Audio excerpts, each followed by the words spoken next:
Let's do it. All right, that was off the books.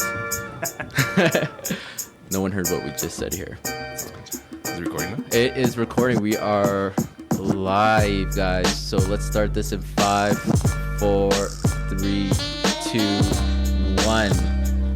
What's up, guys? Welcome to episode number 15. Yes. Wow. I'm your host, Jason Manarinter. And I'm your co-host, David Liu. And today we got the man of the hour. We got Nawaz Damji. Nice. Is that how you say it? I call you Nav. I know. It's easier. But you said I'm the only one that calls you Nav. Very few people. People try to learn how to say it properly. So I'm like, why am I only calling you Nav? So I think I'm going to start calling you Nawaz. It's Yeah. Nawaz. That's the problem. Nawaz? Is it Nawaz or Yeah. Nawaz? No, the W screws everybody up. Oh. That's why you don't. I don't even bother correcting people anymore. It's like whatever. So it's Nawaz. No, It's pretend Nawaz. the W's a V. Nawaz. Oh, it's Nawaz. Yes. Nawaz. But it's spelled N-A-W. Don't even ask me why it's spelled this way. I've lived with this for 40 plus years. That's So, cool. yeah, I didn't even know that till today. Yeah, I always wondered that. I'm like, okay, it's spelled N-A-W-A-Z, but then we just call you Nav. So I'm like, how do we get that from that? But That's makes why. sense now. But yeah, Nawaz is the owner of Equium Group. And before we dive into Equium Group, I just want to give you guys a little background history on how I met this wonderful person here. Being kind right now, let me tell you. So I think it was about... I used to work for Equium Group. That was about 5-6 years ago. And I remember I joined Maxwell. I wanted to get into property management, so I just asked like the reception lady at the front there. I was like, "Hey, who does like a lot of doors in property management, right?" They're like, "Oh, this guy Nawaz," and I'm like, "Who the hell's Nawaz?" So they gave me his number, and I tried to call this guy for like 2-3 weeks. Couldn't get a hold of him. Finally got a hold of him. We met at I think Tim Hortons. Tim Hortons, and I was like, "Dude, I got to work for you." Remember that? I was like, "Do you have any spots available or anything?" And like, did you open up a space for me, or like, how did that happen? It was just random. Like I needed to find someone, and you just phoned, and I'm like, okay, perfect. Perfect timing. Let this guy walk into it. Yeah, it was a good experience, but yeah, It was a tough job. It was a tough job. tough job. We were doing like, I don't even remember, over 100 doors, managing it just me, you, and How long ago was that now? 15. 2015. Oh, wow. Yeah, That's when I got into real estate. Yeah. dude, that's when you joined Maxwell, also. Yeah, I just joined Maxwell. Yeah, us too. Yeah. Because I was working in commercial real estate, and then I went off on my own, and the only place that would take me was Maxwell. Oh, Like, okay. there's not a lot of brokerages where you can do like this level of property management just out of the brokerage. Otherwise, you have your own brokerage, right? Yeah. Mhm. Yeah, so we were there, and I lasted a year. I was like, oh my God, what the hell is Pain. this? Dude, I had to hire someone to work with me. And at that time, I was doing real estate mortgages and property management. So, yeah, that's how I know Nav. We've kind of stayed in touch with each other. And he freaking blew this company up in the last couple of years. 5 years now. Yeah. 5 years, right? And yeah, now we are here, and they've now created a division, a real estate division for us called Equium Living, Yes. which we just partnered up with them. So we are so excited to do that. So yeah, let's get started here. Before we get started, let's talk about all these awards that you've had. We have a list here with Equium Group. So 2019 ranked 3rd best workplaces in Canada in the Globe and Mail. 2020 ranked 2nd best workplaces in Canada in the Globe and Mail. Ranked top 10 fastest growing company in Calgary and one of the fastest growing companies in Canada by Canadian Business and Maclean's for 3 consecutive years. Whoa, McLean's. Never heard of them. Big business magazine. Is it? Yeah. Ranked top 10 fastest growing company in Calgary and one of the fastest growing companies in Canada by the Globe and Mail report on business for 2 consecutive years. 35 full-time employees. When I was there, it was like 5. Yeah, five-ish. Yeah. Top property management company, Consumer Choice Award 2019 and 2020 for Southern Alberta. Over 1.5 billion total real estate assets under management. Over 4,200 units managed, which encompasses 12% market share in high-rise condos across Calgary. That's crazy. Dav's getting bored. We tell this story all the time, right? Yeah. Like every time we meet a new client, it's Yeah. like we go through this whole list, Oh, yeah. like between the letters we send them and the follow-ups. Like, we go over this all the time. Yeah. Well, we're not even done yet. We're not done yet. 1.1 million square foot of commercial real estate, including downtown high rises and one of the largest business parks in Calgary. Okay, and now you guys created Equium Living for us, a real estate division partnering with YYC Real Estate Group. Yes. How does that make you feel hearing all this? Well, it's been really good. Like we've been growing from the day we kind of left our careers behind in commercial real estate and went off on our own. And it's there were times where you were like, was this the right idea?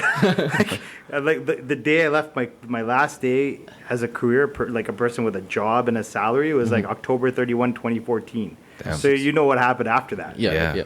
Like the next 6 months, like everything we planned evaporated, and I planned for years to leave then, and then it all disappeared with the market changing. So Let's talk about 2014 and what you're doing before you ventured off into. I feel like there's so many avenues with Equium Group that we'll dive into, but what were you doing before 2014? And like, where were you born? Like, were you raised in Calgary? yeah. So I was born in Toronto.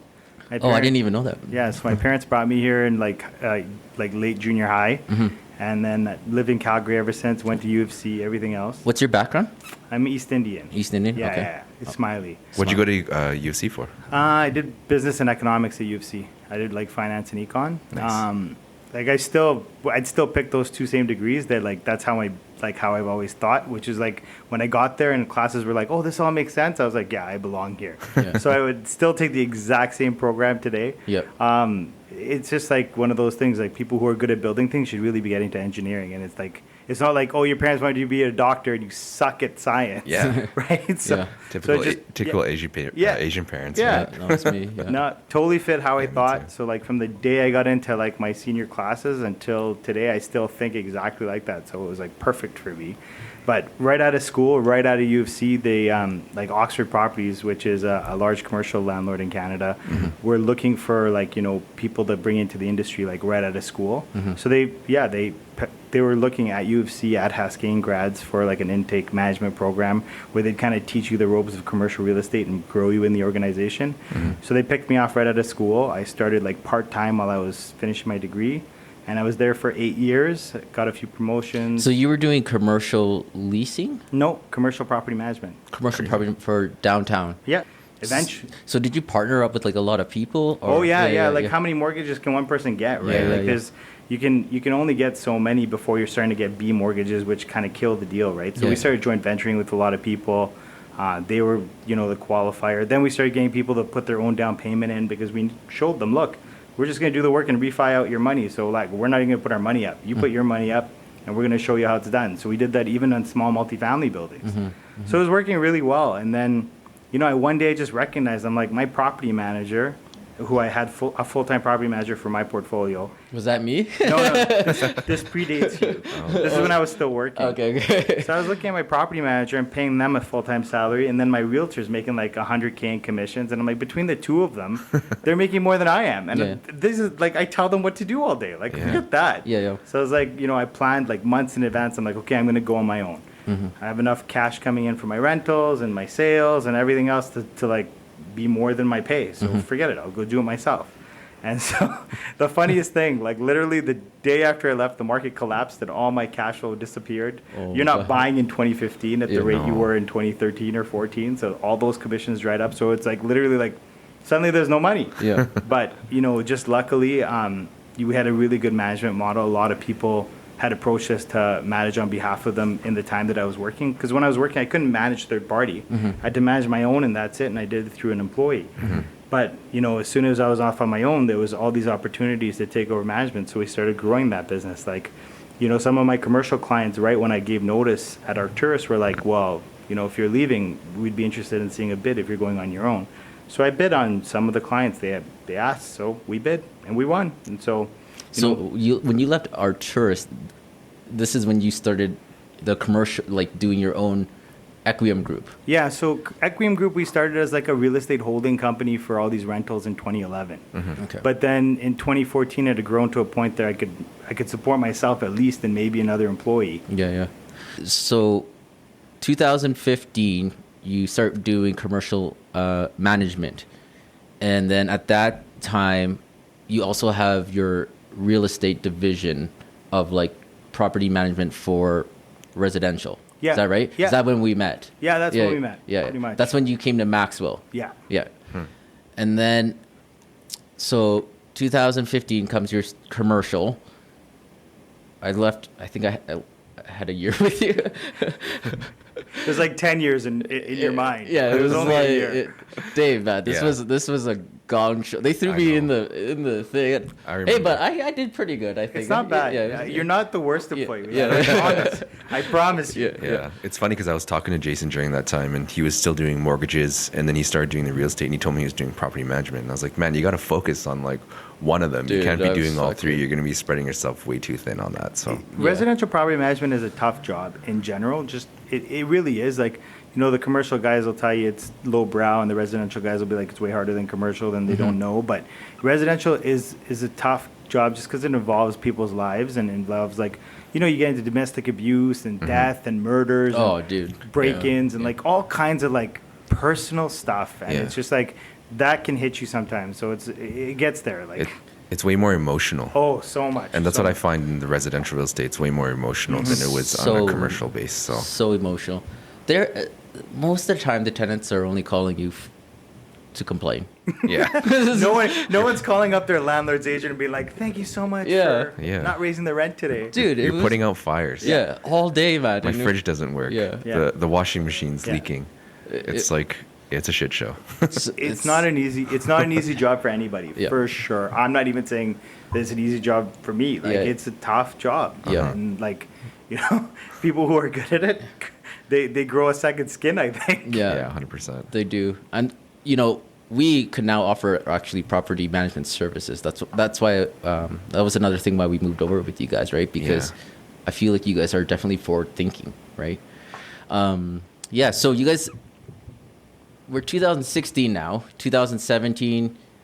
When did you guys get into the residential? Like, you have a condo. The condo Yeah, the management. condo. Because now you're doing commercial. You have your real estate other side, and now I think most of these like awards is from Is it from the Building lot- management. A Yeah. lot of our expansion from 17 through kind of half of 19 was condo, but we tripled commercial last year too. Shit. So How'd you guys get into yeah, condo? Yeah. yeah. So throughout the process, And why? Like you guys are so like everywhere, man. Holy shit, man. Actually, 17 was an interesting year because we launched our own mutual fund Oh, crazy. and did condo at the same time. It was a very hectic year. Look, at the end of the day, we were looking to grow. A lot of the commercial market is closed off because it's institutional, right? Like everything Oxford owns, they manage. Everything GW. What do you mean institutional? So everything that Oxford owns, Yeah. they manage themselves. In-house. Oh, Yeah, it's in-house. everything- So they own the building. Yeah, and they Oh, manage. Okay. Everything GWL owns, Okay. they manage. Everything Brookfield owns, they manage. Everything even Strategic owned, Yeah. they Yeah. manage. Yeah. So like that eliminates a lot of that downtown high-rise space, which is what we were born into. Like we grew up doing high-rise. Yeah. And so that's what we thought the universe of the market was. So we didn't have a lot of opportunity, we thought, in getting commercial because like literally, okay, 2/3 of downtown is institutionally owned and institutionally managed. Yeah. So So that's a lot. why would they contact you? Yeah, and then the 1/3 that's left is like every other third-party company is fighting for it, and some of them have national relationships with the asset managers. So like it was it felt like a very closed market, and in some ways maybe my eyes were a little closed, maybe I was a bit naive on that point, but there is opportunity to grow in third-party commercial for sure. But condo was even easier. It was really easy, and I don't say the business is easy, but picking up assets is easy because the competition's not there. There are no tier one condo management providers in the city, and I'm happy to say that. Like, I agree. Yeah, I, 100%. yeah. like you So can we own ask condos. Yeah, you Yeah. ask any realtor Yeah. Yeah. how they feel about the service they get from the condo manager. It's the You'll worst. hear about it. Yeah. I'm dealing with one right now. I'm trying to get an email Yeah. to confirm that this pet is allowed in this property. Oh no, it gets better because now they've gone to the extent that they add to their signature your email will be responded to within 2 to 3 business days. Yeah. It's like if they answer, Yeah, right? Like yeah. so, there's no tier one service provider in That's crazy. condo. So we were like, we always looked at condo because people kept coming to us like, oh, will you manage this? Will you manage that? We're like, I'm not sure. Like being in commercial, you think the reason that condo is mismanaged is because they don't have the money to manage it properly. You think, okay, we're institutional assets, commercial, they have the money to manage it properly. Condo doesn't, so they cut corners and then they're mismanaged buildings. Mm-hmm. But that's not the case at all. So, after one after another, clients kept coming to us saying, hey, But what was your first? University City. Oh, Yeah. that's a and, big one. And how, Yeah. yeah, that's like Yeah. that's That's like huge. 400 plus doors, isn't it? No, actually, when you count all 5 towers, it's 730. But we started with the first phase, which was 430. Crazy. Holy The shit. yellow building? Yeah, or- yellow and orange. Yeah. So yellow. like, how did you? Oh, yeah. How did that transition happen? Oh, that took a lot of convincing. Because like that's if that was your first one, like how did you enroll everyone to? Yeah. to- So it was actually a many month process. So like Yeah. at the end of the day, we, like I said, people kept coming up to us saying, "Hey, will you manage our condo? You're interested in bidding on our condo management because there's no good condo managers." And so we were like, no. We had this thought in our head that it was mismanaged because they didn't have money, blah blah blah. But one day, University City was looking for a new manager, and we were like, well, this is a 200,000 square foot building. It's just like a commercial asset, like scale wise. Why wouldn't it work? So we sat down. We got the financials for the building, on condo papers, and we dissected the financials backwards and forwards, and we were like, there's definitely a way to do this properly. Yeah. So, we went in there and we were like, look, if we bid on this building, we're able to put a full-time manager on site, replace a lot of these contracts with like on-site staff. So we tripled the staffing in the building without increasing the costs. That's crazy. So you can imagine the service differential, right?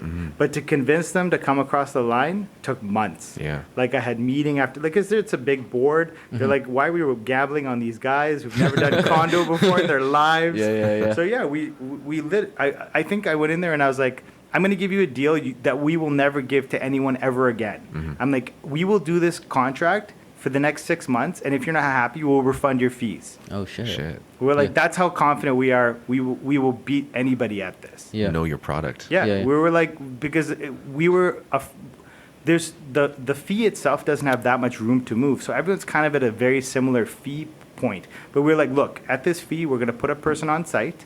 We're going to restructure all your other contracts to put more people on site that are qualified to do this work, not just customer service people that are running around not with no clue of how the building operates. And we're going to do all that for a market fee, like the same as everybody else. And I'm giving you 6 months.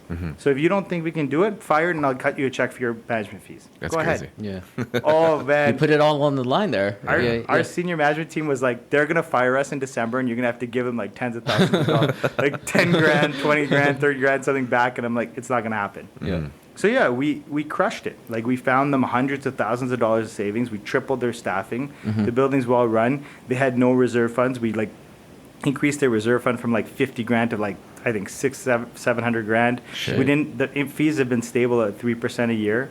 Like we crushed it. Yeah. Yeah. Like we retrofitted the entire building with no cost to them. All of it changed to LED, no cost to the building.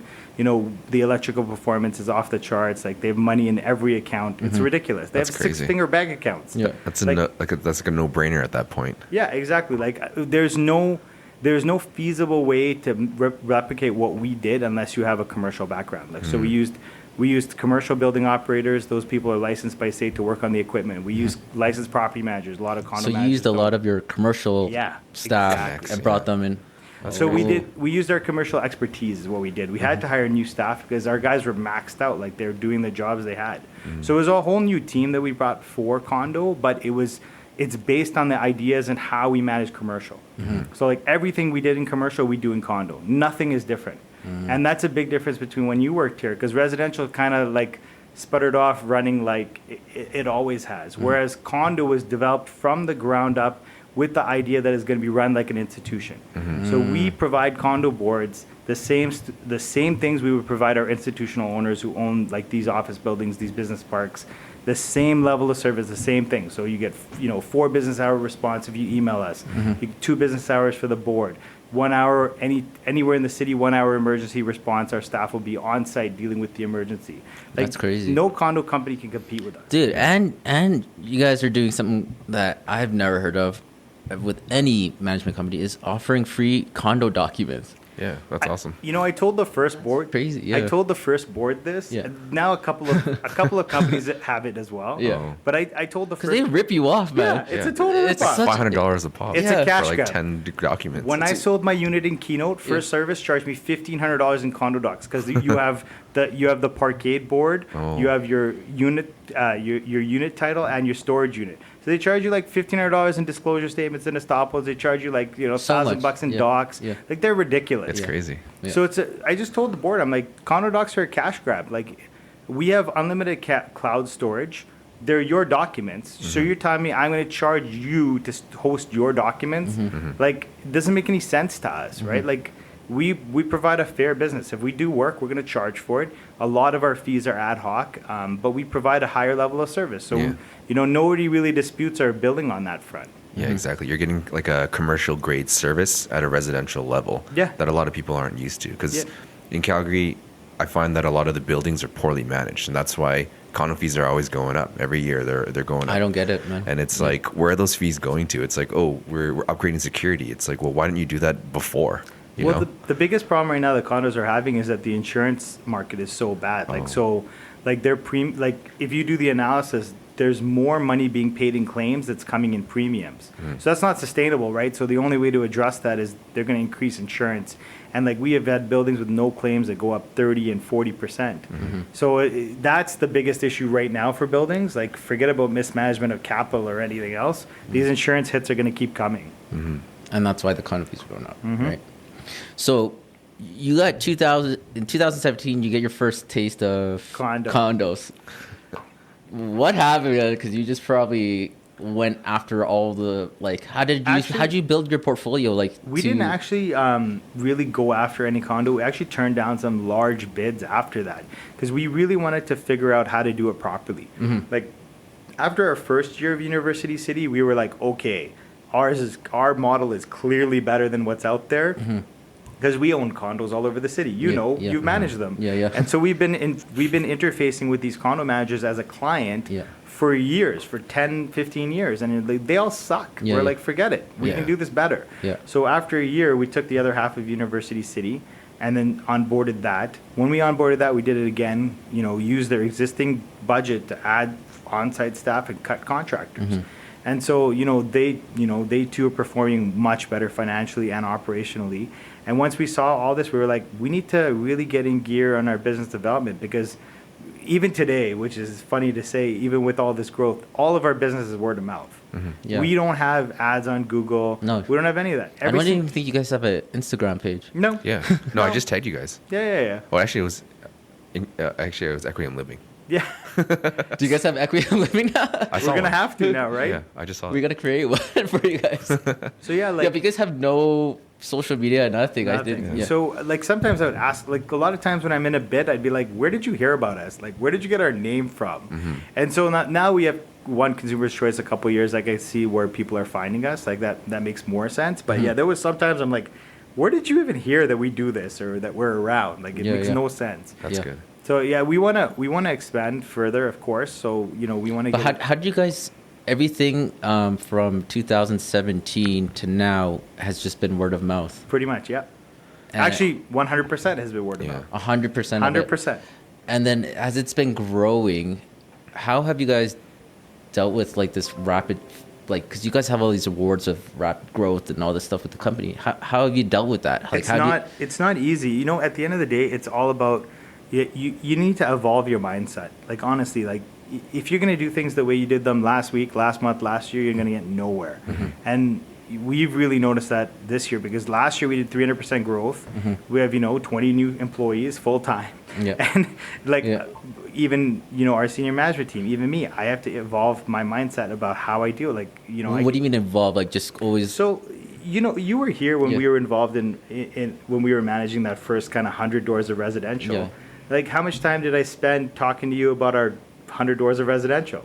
I don't think you ever did. Well, we were always on text and email. Oh yeah. Right, so we were yeah. always talking about that. Yeah. But like that, that same mindset and process won't work. We were talking in the business about all the properties. Yeah. All the time. Yeah. So like, if I spend that much time on that size of portfolio, how do I expect to do one 100 times its size? Right. So you need to change how you do things. You got to change your tactics. You have to change your strategy. You have to change your mindset. Right. Like it's all like even now, I'm kind of using strategies and mindset that I had a year ago. Well, we're 3 times the size we were a year ago, and they aren't functioning. So I have to re-examine what I do. So we do that through mentorship. I meet with I'm on a CEO forum. Oh, do you have a mentor right now? Yeah. Oh, crazy. Yeah. That's important. You have to have these things. Otherwise, you're kind of shooting in the dark. And these people have gone through the same things as you. Why are you going to go reinvent the wheel? Yeah. So like on my CEO forum, we'll each bring problems that we're seeing in our business, and everyone will give us what their thoughts are or how they've dealt with similar situations in their business. And you try to adapt that thought process, mindset, and experience to improve your game. For sure. It's all about evolution because as the game changes, you also have to adapt with the game. You have to. Yeah, it's like war. You'll be left behind. Like if I was doing what I was doing 6 months ago, we're going to be left behind. So I have to up my game again and again and again if we want to have explosive growth, 100, 200, 300%, it's not going to happen doing the same thing you did last year. It's just not. Yeah. Definitely evolve your mind because I felt like, because remember I had the cleaning company? And we grew that so fast too. And I didn't have a mentor or I didn't have someone to be like, what do I do with this? It was just evolving and growing. And I was so in the business that eventually I left it, right? Because it was just too much. But I feel like your partners, we were using them, right? Oh yeah. For Yeah, Airbnbs. they weren't ready to evolve their mindset for more growth. They wanted to do things the way they always did them. Yeah. That was a huge conflict there. Yeah. So how do you expect to go do 10 times what you did? Yeah. Using the same mindset when you had 10% of the business. It's impossible. It's not possible. When did you realize to adjust and evolve like that? So I always put there's a lot of luck. You can work as hard as you want, but if you're gonna get struck by lightning or hit by a car when you walk out of the building today, it's some of it is luck. I'll tell you the truth. So I was meeting with a client up in Britannia, and I bumped into another CEO I know, and he was like, "How are things going?" He used to be a vendor of ours, and he was like, "How are things going?" And I told him what I was up to, and he's like, "Well, you need to join. I'm trying to put together a forum of CEOs where we can go and exchange ideas." I'm like, "That sounds great." And so I started meeting with those guys in late 18. And, a lot of our business lines I shed. We used to do all those acquisitions and renovations. Yeah. I shed that line completely because, I was looking for something with more scale. So then I focused on something with more scale. We were into construction project management. We were into suites. We were into this. We were into that. We had so many different lines. And it was all the profit is coming from here. So shed all this other stuff or put somebody else on it and let's keep moving. So a lot of good thought process came from, talking to that CEO forum. I reached out to, somebody who had, really huge growth in their company in my family out in the States. He had one of the fastest growing companies in the United States for years. And so I reached out to him and I'm like, look, I need help. So he convinced me to quit my job and, push my business all in. So mentorship, talking to, like-minded individuals, peer group, these are all things you can do to upgrade your mindset because honestly, it's so easy. Even where we're at today is not where we want to be, and the only way to get to the next level is to evolve our mindset. We can work as hard as we want, but we're going to need to work hard. We're going to need some luck, and we're going to need some help. Yeah, it's crazy. That's kind of like what Einstein said too. It's if you're doing the same thing over and expecting a different result, that's insanity, right? So it's you have to think outside the box and also like meet with people that have done it, because you'll save a lot of time figuring it out compared to doing it yourself. Yeah, when you're in the box, it's hard to think. Everyone says, "Oh, think outside the box." Yeah, I'm in the bloody box. I can't think outside the. But that's why you're reaching out outside of yourself, right? Like you can't do it all yourself. There's no way. And like talking to people, that's another thing. Like most people, I'll make time for a coffee to chat about their business or chat about what they're doing in their jobs or whatever. And sometimes it doesn't go anywhere, but a lot of times people give you an idea that kind of germinates and grows into something else. So like always make time for meeting with people, chatting about their business. It's a 20-minute coffee. You're gonna go for coffee anyways. Might as well use that time effectively. Yeah, exactly. For sure.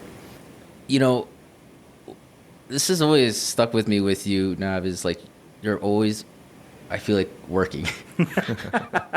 Right? Like I thought I worked, but this guy is like, I don't know, you're on another level.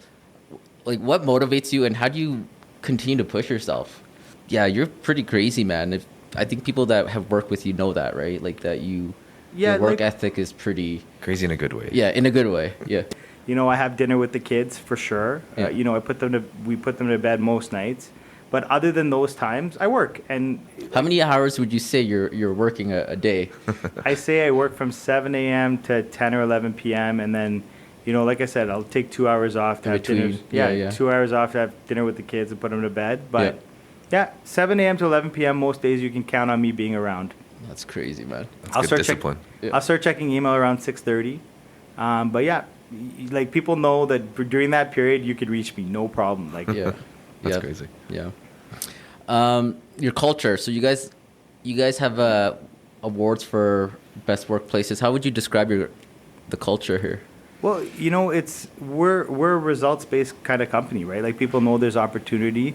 Like we've had people who've come from super underemployed or unemployed, working as like a starting line employee that are now managers and have doubled their salary, right? Like there's opportunity for people who want to work, and people like that. We do screw around a little bit. We're pretty big partiers, which you guys are going to see. I know that. We're having a big party tonight. I'm so excited for it. Work hard, play hard. Yeah. We're pretty big partiers, so we get into kind of fun stuff like sometimes. But we're a work, like a lot of people who like work, that like to, like a lot of us kind of who run this company, we like working. Like I like some of the, sure, everyone doesn't like to do the mundane everyday tasks, but when we get to deliver like a home run, like I renegotiated a contract for a client yesterday, saving them like $2,000 a month, and they're still getting the same service. Like I'm like dancing around in my living room when I explaining this to my wife. Like those, I like to hit for sure. Like I like to go out and hit, and people here, most of the people here like the same thing.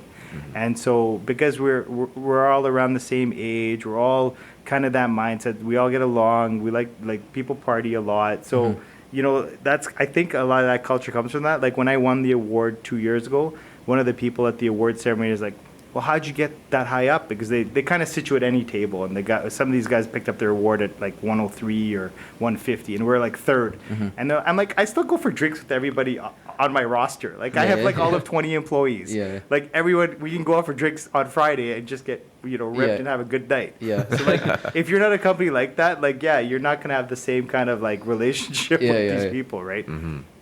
I remember when we were like 5 or 6 people, we'd be running around the office shooting at Nerf guns at each other. But, you don't want to put anyone's eye out. You have to worry about legal and HR nowadays. But, we still have a little bit of fun, and I think that's the reason. So how do you guys hire your people? Do you screen them a lot, or? We do all kinds of things. So, like, we've had a lot of people who haven't fit as well over the years. And, it's been a mix. Like, it's been word of mouth, or it's been like, somebody refers somebody, or it's been like headhunters. We've tried a lot of things, Indeed ads. We've tried all kinds of things, and people come from the strangest places. Like I think some of our top employees weren't from the industry. Kind of just approached us to work here, and it was just timing. It was like just like when we connected with YYC Real Estate. Like it was just timing that worked out perfectly for both of us. Yeah, timing is key. There's luck to it. Like people say there isn't, or like, oh, you make your own luck. Yeah, okay, working hard matters. Persistence and diligence matters. But honestly, I could walk out of the building right now, get hit by a car, and it'll be the end of the game. It's like a game over will flash across the screen. So there is luck, guys. Like there really is. And just like our connection, like our combination was pure timing, just like random timing. Like that was like last year. No, Around- we were talking about it for like a year, and then we told you we were leaving. We were looking to leave, yeah. We were looking to It leave. was last February. Yeah, it was like right before COVID. Yeah. Yeah, I felt. and at that time, we wanted to start up a secondary brokerage because we were being hassled by the real estate board about how we operate. And we were like, we don't even need you. Like, we don't do sales. Yeah, yeah. So we'll set up a second brokerage where people can do sales. And ta-da, you guys need to do sales. That's crazy how it timed out then It for just you. works. exactly. Yeah. It just works. That's how things, I see it all the time. Yeah. Like, you got to work, you got to put in the work, you got to be diligent, but you got to have a little bit of luck for sure. Well, when I called you and I was like, yeah, we're leaving, and you guys didn't have a real estate division yet, and I was like, oh, we're thinking about joining Like a smaller Asian the brokerage. smaller Asian. I don't want to say their name, Yeah.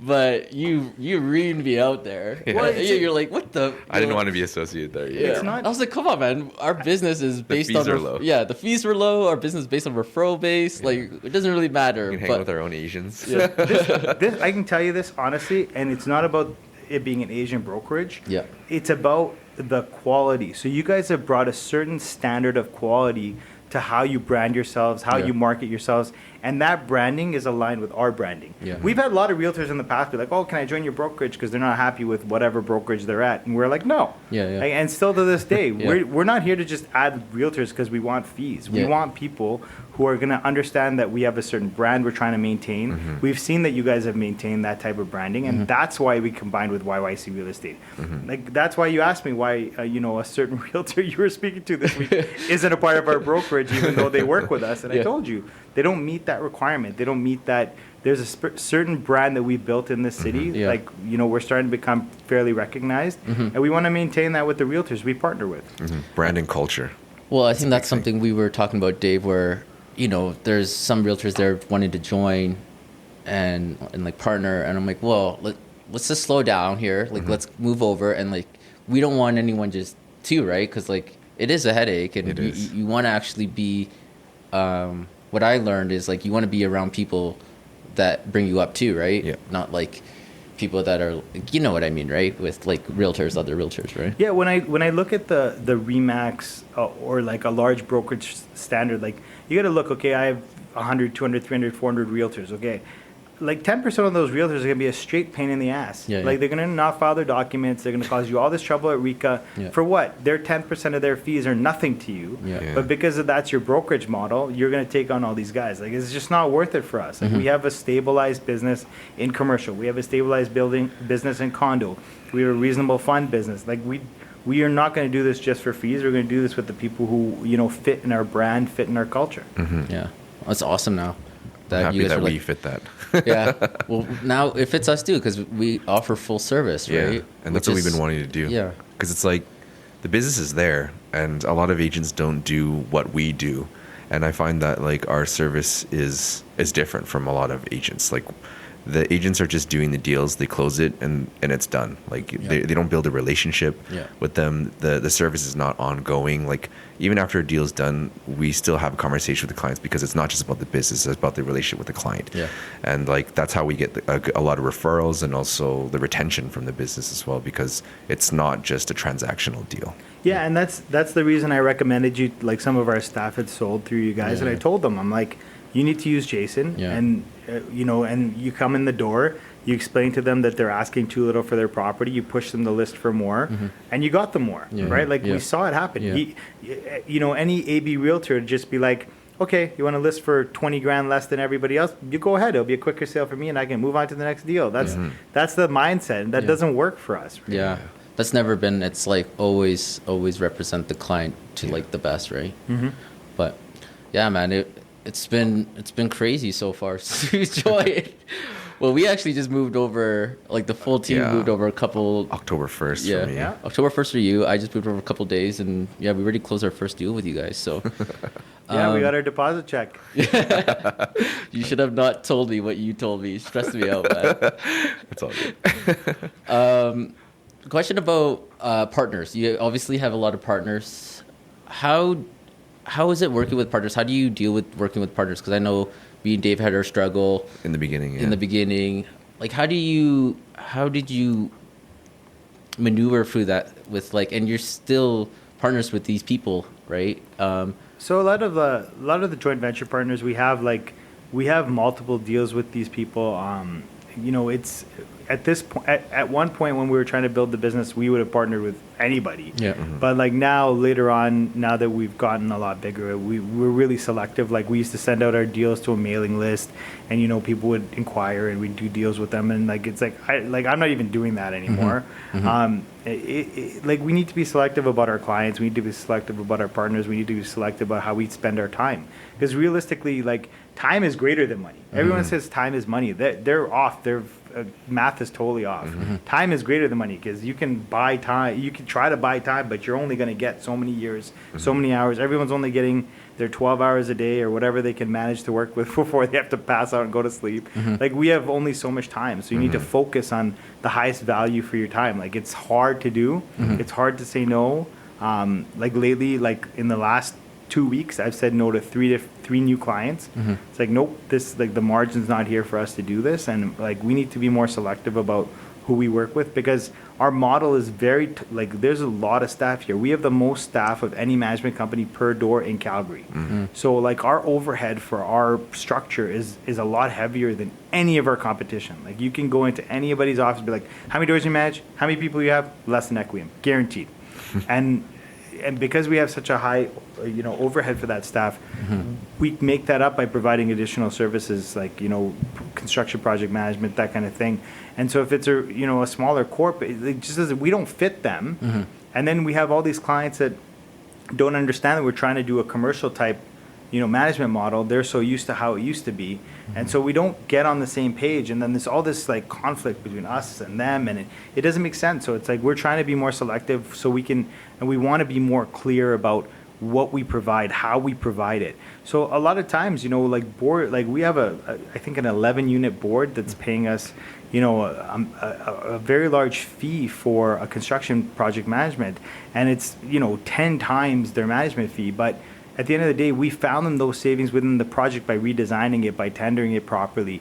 So at the end of the day, it didn't come out of their pocket, even though they're cutting the check. We saved them that. We saved them $19K, and they're paying us like 12. So like getting their head around the fact that yes, you're paying us 10 times your management fee for this project. Yeah. You have to remember, we found those savings and we run that project for you differently. We're not just leaving you out there doing it yourself. And we found you the money to pay us through better processes, through better tendering, through commercial infrastructure, through our relationships in the industry. Like we found that. That's the same thing with that other client where we found them $2,000 a month on their management contract for one of their vendors. It was an industry contact. I was somebody I've been working with for 15 plus years. I was like, hey, we need to look at this contract line by line and find these guys some savings. They're paying too much and it's pointless to have you guys there. Yeah, you guys earned it. Yeah, absolutely. Like I review, like we get, our main contact line gets about 800 to 1,000 emails a day. I'll look over a lot of those Holy emails. shit. Yeah. Like I will review them because I want to make sure that we're trying, even with this volume of doors, people, that we're trying to maintain a certain level of like service. Like we're trying everything we can to maintain this service.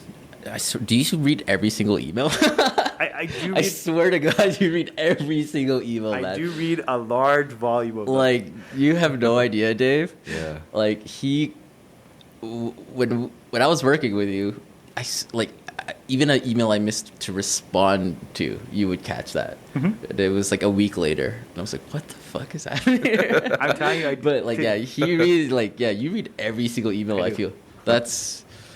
You got to, though. Yeah. It's your biz, right? I can read fast. Yeah, you have no idea. Yeah. Do you read a lot of books then, too? No, I don't. Actually, that's one thing I'd like to take on a little bit more, like maybe some physical activity and some reading. That'd be great.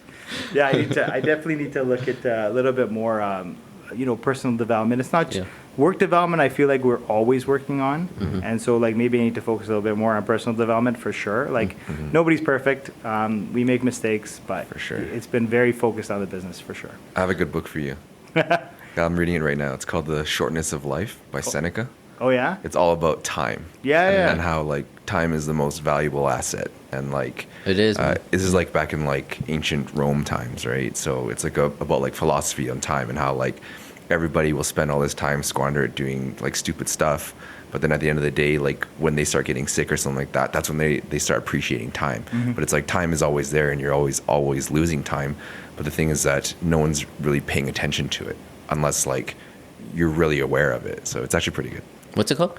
It's called the shortness of life. Shortness of life. Nice. Yeah, it's really good. It's very true. So true. Like, I see a lot of people, like, no offense to a lot of the people I know or my friends, like, following sports teams. Oh, It's yeah. so Yeah. engrossing I'm not into it. Yeah. to follow Yeah. the Raptors and the Flames and the Jays. I love it, but I force myself to not pay attention Yeah. unless in the playoffs. Then I'm like, okay, Yeah. I'm going to spend some time on this now. And you can call me a bandwagon fan all you want. I got other things to do. Yeah. Like, this is like 160 game season for the Jays. Like, are you kidding? I Yeah. don't have time for, who's got time for that? Yeah. That's how I feel. That's exactly It's how I crazy. feel. Yeah. When I was in grade 7, I watched like every single game that was on TV. Like, so it's a big difference. Like, I got Yeah. stuff to deliver now. It's Yeah. different as you get older too, because I find that you're Something so busy, yeah. and then like time really eludes you. Like time goes by so fast. You want to spend time with your friends, your work, your family, your kids. Like you have to make time for all that stuff, and in order to do that, you need to cut out some of the Well, riffraff. You know, one really nice thing that's happened is I work with a lot of my friends. So, like, I get some time with my friends Yeah. at work, Yeah, which yeah. has worked out okay. But yeah, like, it is tough. You want to carve out time. Like, we spent, I want to say 4 or 5 weekends in Banff in the last few months because we're kind of not allowed to go to BC and there's nowhere going else out of the country. So we spent a lot of time in Alberta. And, you know, we carved out a few weekends, like 4 or 5 in the last few months, and it's been good. Get away for a weekend, and you're still kind of working there a little bit, but it's not the same as being here. Like, we're in the office or working 7 days a week, right? So Yeah. Yeah. Next question I have is, a lot of people are struggling right now during recession, and a lot of people in Calgary are like so negative about the market, and you seem to grow really fast during the recession. Any advice that you can give to people that are like, how did you change your mindset to grow in a recession versus like people right now in that negative mindset? in all honesty, we grew through every recession. Yeah. So, like, I remember we were buying property in '09, in '08. We were buying property in '15, and it's not easy. But you're trying to stabilize and figure it out, because it's easy to buy when the market's going up. Yeah. And that's so easy. Yeah. And Yeah. it's actually the wrong strategy, Yeah, the right? worst You time. buy It's when the it's worst. going up. Yeah. Yeah. But it is easy to do it, and we like to what we like to think about is how to do things differently. So, like, when we were buying property, we were one of the first legal suites in Calgary. We did one. I think we were number 100, and we have like 3% market share of all the legal suites in town. So I remember doing that with you. You're like, we got to get that sticker. Yeah. And it was like, I was like, what is all this? Yeah, No it's one It's, was. it's like a certification. Yeah. So I worked with the city on that program, like, and they interviewed me for it when they hit 1,000 legal suites. Yeah. But the whole strategy behind that, and we did it in multifamily as well, was a strategy to, okay, we can find a cash flowing asset in Calgary that, okay, even if the market goes down, it still pays for itself. So all of our suited properties still cash flow today, right? Like, how much has rent come down? Yeah. Yeah. And like they still cash flow, which is the reason we did it. It was a defensive strategy. But like, everything we do is just a little bit different, and that's my recommendation. Is like to find we do condo differently, we do commercial differently. Like, this building that we're sitting in is over 50 years old, yet it's won multiple environmental awards, BOMA 360, BOMA Best, BOMA Earth. It's the only asset this old, potentially in Canada, that has all 3 of those. Crazy. And so we always look to do things differently. How we manage commercials is different. How we manage condos is different from the industry. How we did those suites is different from the industry. How our fund operates is different from the industry.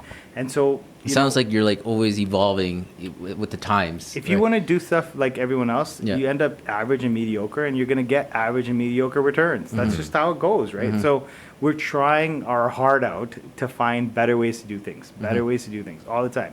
Like, our condo that we deliver today, our condo management model we deliver today is not the same as it was in 2017. It's not. And it's been refinements. Like, we're continually looking for refinements, looking for ways to edge out our competition. Yeah. You got to adapt with the times, because I mean, in the worst times is the most opportunities too.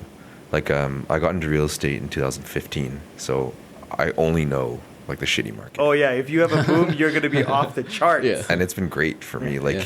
every year has been growth, Yeah. and like this year probably a bit less, but it's still pretty good considering like how the market is right now. So, Yeah, you guys are doing Well, it's not great over. volume. It's not over yet, man. Yeah. And been like 2.5 months to yeah, go. we I used know. to, Yeah. I think we're still You were still on track. yeah, like we're still on track to meet our target. I think Yeah. if we keep pushing, and especially now we could market with Equium, right? Yeah.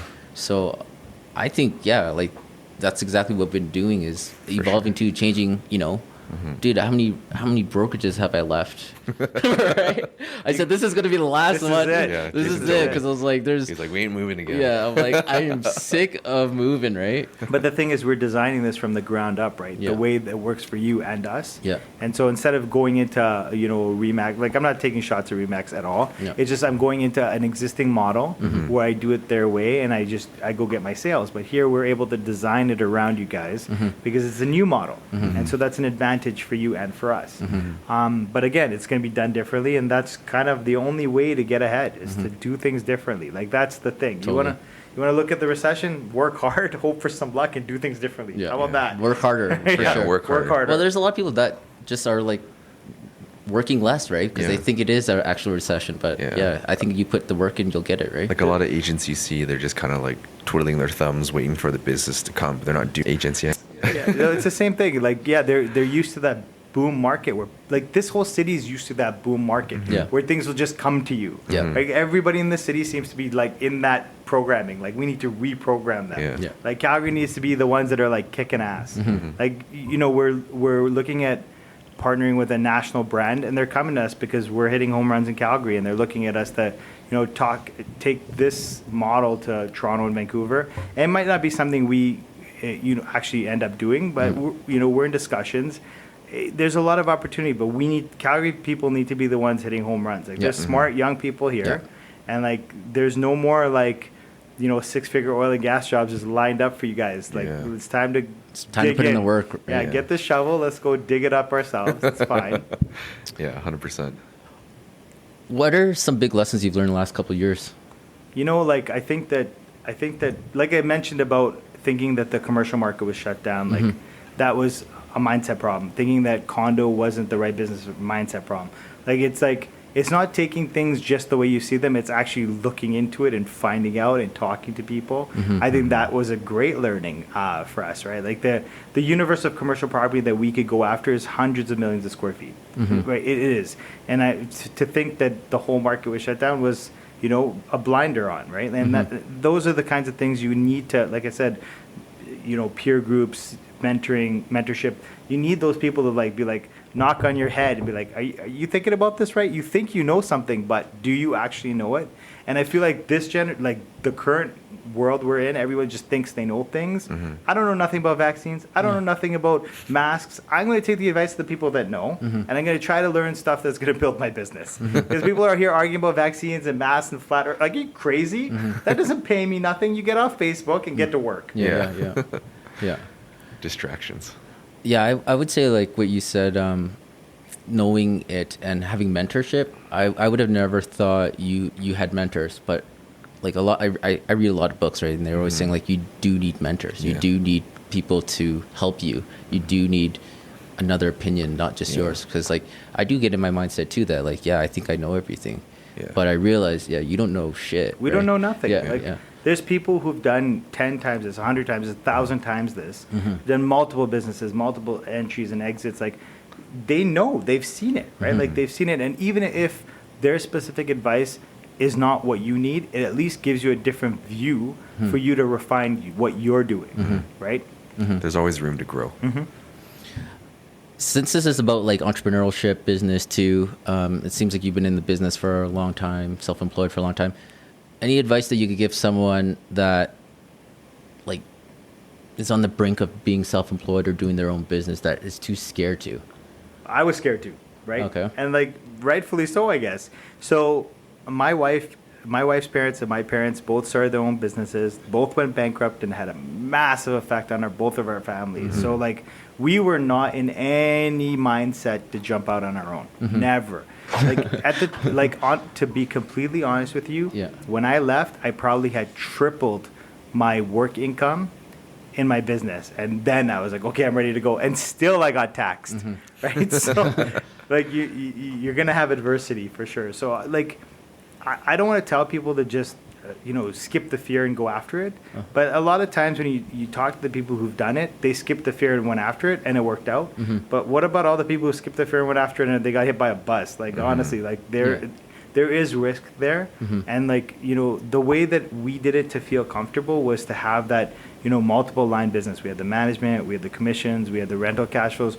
We had a few different lines, a few different types of income. So we felt comfortable making the move. We also had multiple times our income in that business. So it was like, okay, now it's time to do it. But build contingency, test market, do an MVP, do a smaller version of the product, a smaller version of the business on the side. Like, these are all things you can do to do it in a stepwise manner rather than, okay, I'm going to jump ship, I'm going to rent a whole bunch of office space, hire a bunch of people, and blow up. It just, it's a lot of risk. Like, it's funny that I'm talking about risk. Like, we have a company, we started, we jumped ship, we've always taken risks, but even I have, like, risks have to be calculated, have to be prudent, have to, like always people are like, oh, you can just advertise and build and invest. And it's like, it's not so simple. No. When the payroll comes out every 2 weeks, guys, that's the real world. Yeah. The other thing too that you were saying is that you actually had a plan coming into it, and that kind of all got thrown out, but you still had a plan in place. And I think that a lot of people, they go into business without a plan. They just wing it. I was working on this plan, this specific plan, to leave in 2014 years in advance. And like, it just got refined and refined and refined and refined, and finally it was like, okay, I'm comfortable to do this, and I still got nailed. Right? Like, so you never see what's coming, but you need those. Like, if everything's easy, everyone would do it, right? Like, you need, there's going to be barriers, there's going to be obstacles, otherwise just go to work. It's easier for somebody to just cut you a check for your time, dude. And then also you were saying that you had a contingency too. Like, one of my business partners, he always says you always have to plan for the exit as well too, because going into it is easy, but you also need to know how to get out of it if anything hits the fan. So you always have contingencies. There was always the opportunity. Like, it's commercial property management is a super stable industry. So I was always like I said, my mentor was like, what are you going to do, not be able to find a job? So it's true. Like, even in COVID, there's still people being hired in our industry. There's still jobs in our industry because the buildings still need to be managed. Like, people are still looking after the heat. It's wintertime in Calgary. Somebody's got to maintain the building, the heat, the cleaning. Like, we need COVID process for people to use these elevators. Like, so management never changed. Like, and I noticed that over multiple recessions, and that's why we like this business more than anything. Dude, it's recession proof. Yeah. You say that. I haven't seen an issue yet. But like, whoever planned for COVID. Right? What was that like for you guys? Like, managing all the buildings and then having to plan for all the COVID stuff that was going on, all the protocol and whatnot. Yeah. So it was a very interesting experience. So like, all of the management staff and admin staff and even senior management staff worked from home. Then So they were all working here. Working from home. No, but before they were all Everyone was at an office. Yeah. Like, we have a downtown office, then we have satellite offices at other buildings. And you just renovated this office too, right? We did a little paint. Like, we have another tenant we share the space with, and so they did a big reno, and so we were looking a little shabby, so we had to clean up.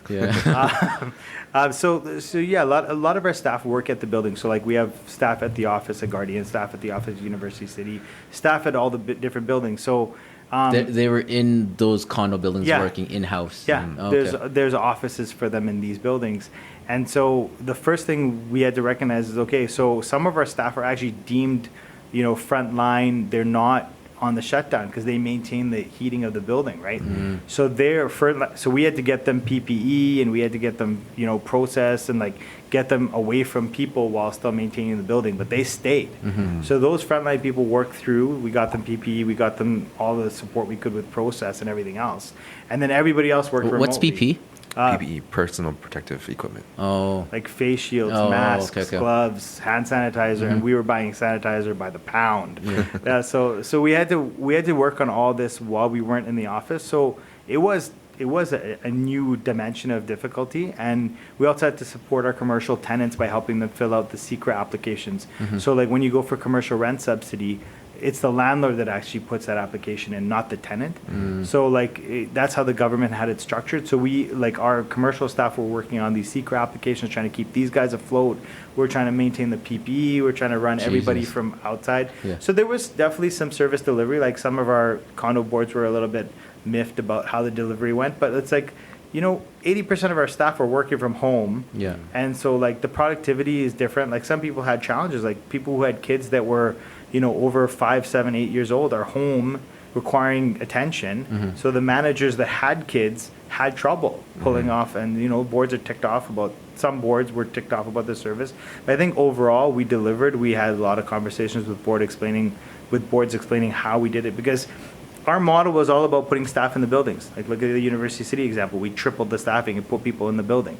So our model across the city was putting people in the buildings. Well, then COVID was like, put less people in places, take them away. Yeah. So we had to be careful that our service didn't fall apart. So we got our senior management team got involved a lot in dealing with day-to-day issues at these buildings to try to maintain the service level.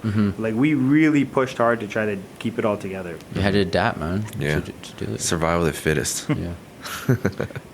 How did you get into real estate, like your own purchasing and stuff like that? Because like for me and Jason, we kind of got in early. Like we started reading books. Yeah. The first book that we read was like Rich Dad Poor Dad in high school. Yeah. That's a good one. And we didn't understand it really because we were just like, but like from then on, I knew like I wanted to kind of get into real estate stuff. But how did you get into real estate? At the end of the day, I just thought about, being an econ and finance grad, I was always looking at, okay, what do I need to do? Believe it or not, what I was looking for is, what do I need to do to not have to work?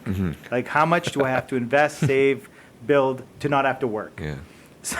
So like, I had all these analysis about like, I was investing in stock during the tech meltdown, like while I was in school, and like I watched my portfolio completely get destroyed. So like I was investing in stock in the tech boom. And so, I didn't like the fact that I saw how public companies are run, and like no offense to my people in there, but at the end of the day, it's not their money.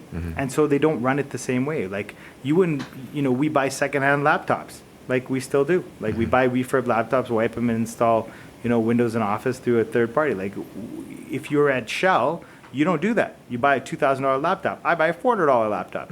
In a lot of companies, these people have office phones and cell phones. So like I just saw all this. There's a lot of corporate waste that happens in these big companies. When you own Shaw, TELUS, all these companies, you're paying for that corporate waste as an investor. I didn't like that.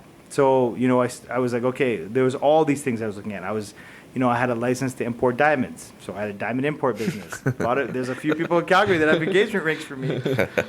So we had a whole bunch of different things that we were doing, but we were like, at the end of the day, the goal was to find the right thing to build a portfolio so you didn't have to work. That was the plan in my early 20s.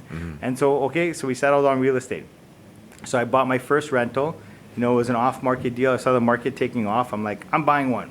I got something that went up in value like 80 grand, which is like double my starting salary out of university in like 6 months. So I was like, I'm sold. This is what I'm going to do. Flip that, bought 3 more. That's how I got it. Yeah. Flip, bought. You thought you were you thought you were some sort of superhero. Yeah. Until you get hit with the market. But that was the lesson of the lesson, right? Yeah. When you look at all the assets we bought during this crazy buying spree in 06, 07, the stuff that didn't, like, the only reason that we didn't get completely wiped out was we had this stuff that cash flowed. And then we went on the route of cash flow.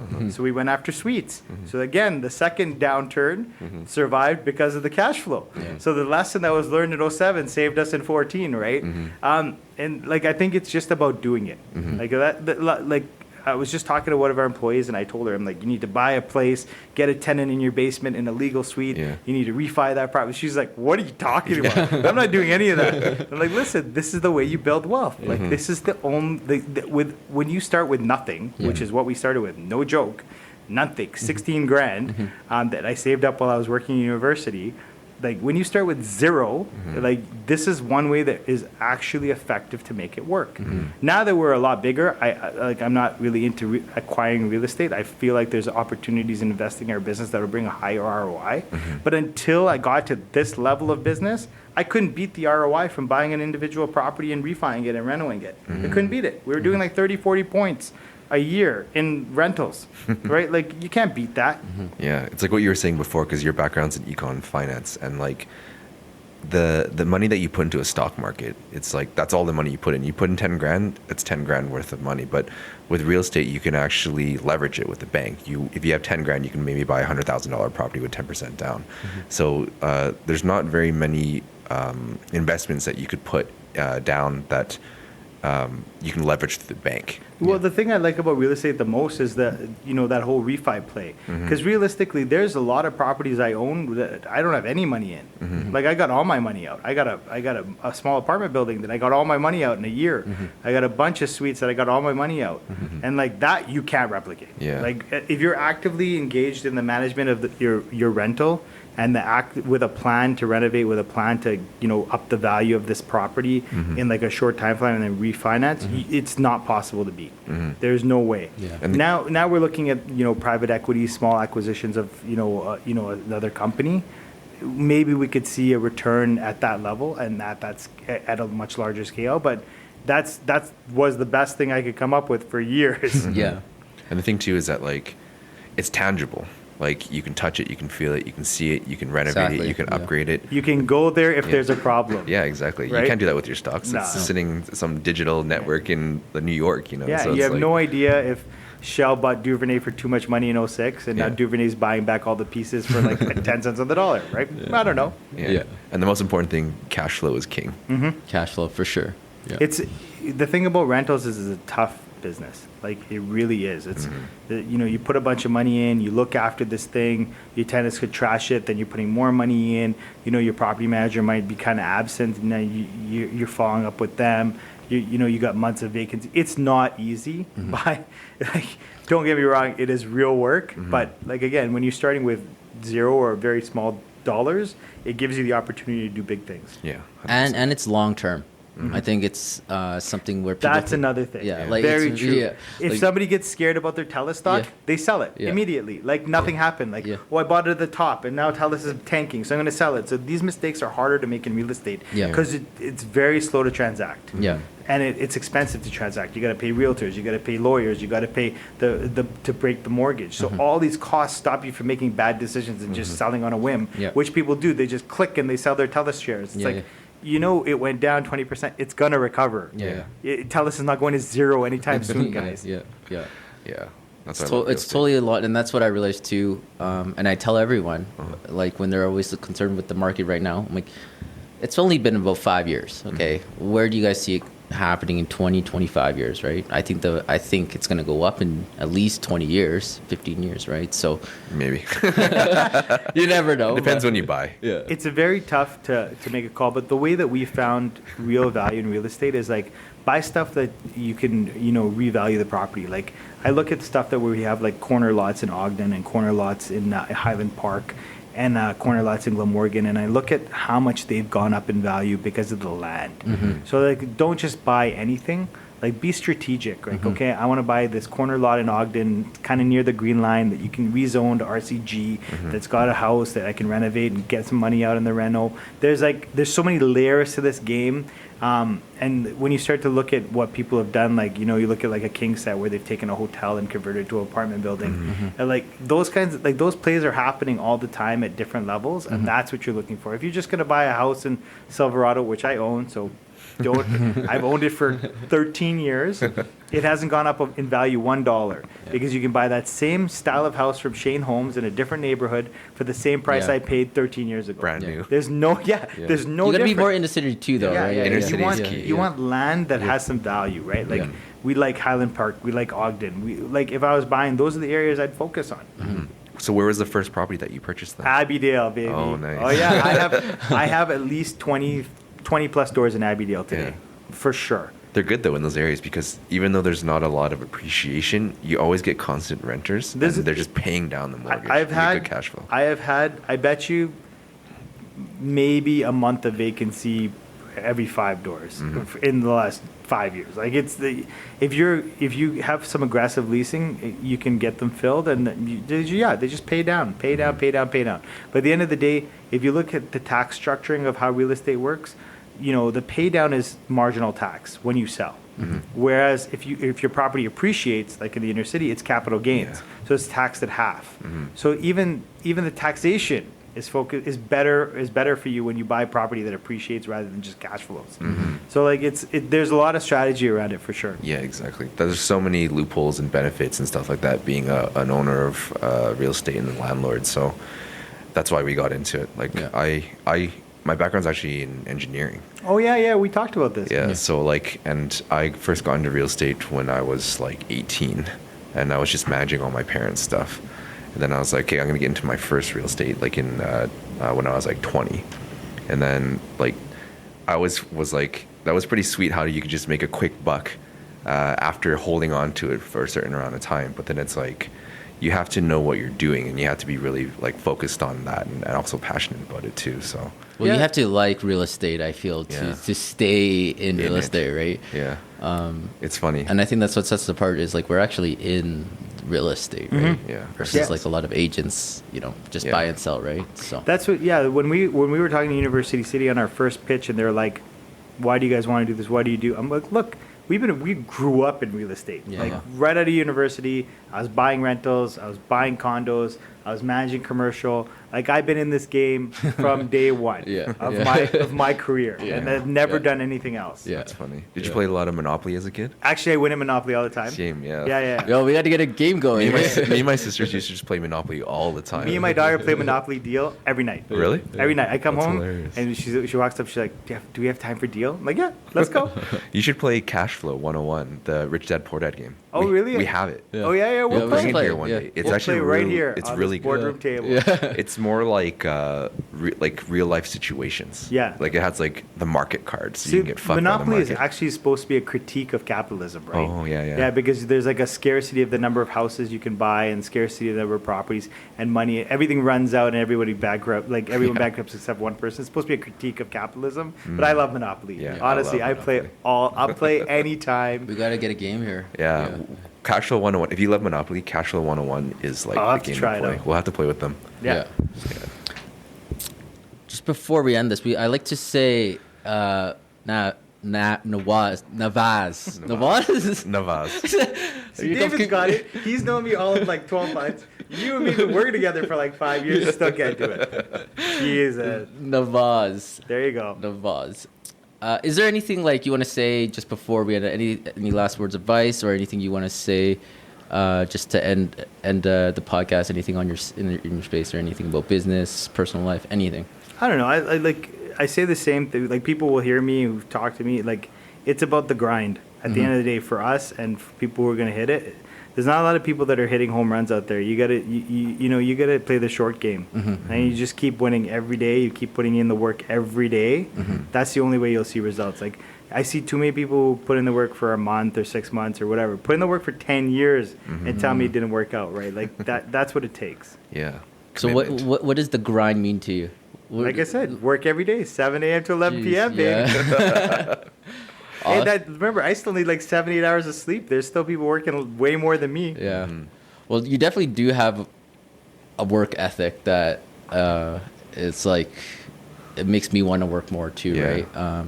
It definitely like pushes I think the people around you to work more because you got to be working the most if you're the owner of the company, right? So you have to inspire the people by just putting in the work. Yeah. And that's something that I've seen in you is like you don't really talk about it. You just work, right? Put You your just head down grind. and work. Yeah, Yeah. Lead by example. Yeah. Exactly. I don't mind working. I don't know what anyone's aversion to it is. Like, what else are you gonna do?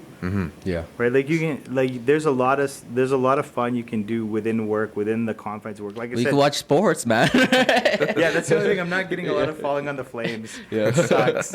No, like I said, like now a few of my friends work here, so like we even get time to hang out with your buddies at work. So That's it's the way like, it should be, though, right? Yeah. Yeah. restructure your world. Work-life balance. Yeah. All right. Well, you heard it from Nawaz. Put in the grind. Yeah. So how can they find you? Like website? Everywhere. I'm on LinkedIn. I'm on Facebook. I'm on everywhere. Like people reach out to me all the time. Like I had a realtor from Edmonton reach out to me, say, "Hey, do you have time for a chat next week?" I'm like, "Yeah, sure." Like I said, I make time. Like you never know where these conversations are going to lead. We did not know we were going to get into this condo business until a lawyer referred somebody to have coffee with us about insurance. Yeah. And they were like, "Well, this is your business. This is what you do well. We're looking for a new condo manager. You should talk to us." That's sweet. literally how that went. That's crazy. It was just like a coffee that somebody said, "Oh, you guys should chat." And so, you got to be open for these meetings. You got to talk to people. You got to see what other people are doing to be able to improve your game. One last question before I forgot to ask. What does Equium even mean? I didn't even. Yeah, I was thinking about that. Yeah, when I was like, sitting what down. what is Equium? You said that you started in 2011. I'm Yeah. like, Yeah, how yeah, did yeah. you come So up with that when name? when we were coming up with the name, like we were buying real estate for ourselves as rentals and redeveloping it and like looking to buy land, and it was all about like building up equity in these properties, right? So it was like building equity over a continuum. So it's Equium. Oh, I didn't building equity over continuum. So Equium. building equity continuously. Yeah, is what you pretty much. Yeah. Yeah. Oh, okay, That's cool. got it. Merge. Equium. Cool. I like that. Cool, and we'll end it at that. Was Thanks, guys. thanks. It was an awesome podcast. Thanks, Nawaz. Ooh, it was an hour 20 minutes. Jesus. See, he said it went there. I got work to do, man. Yeah.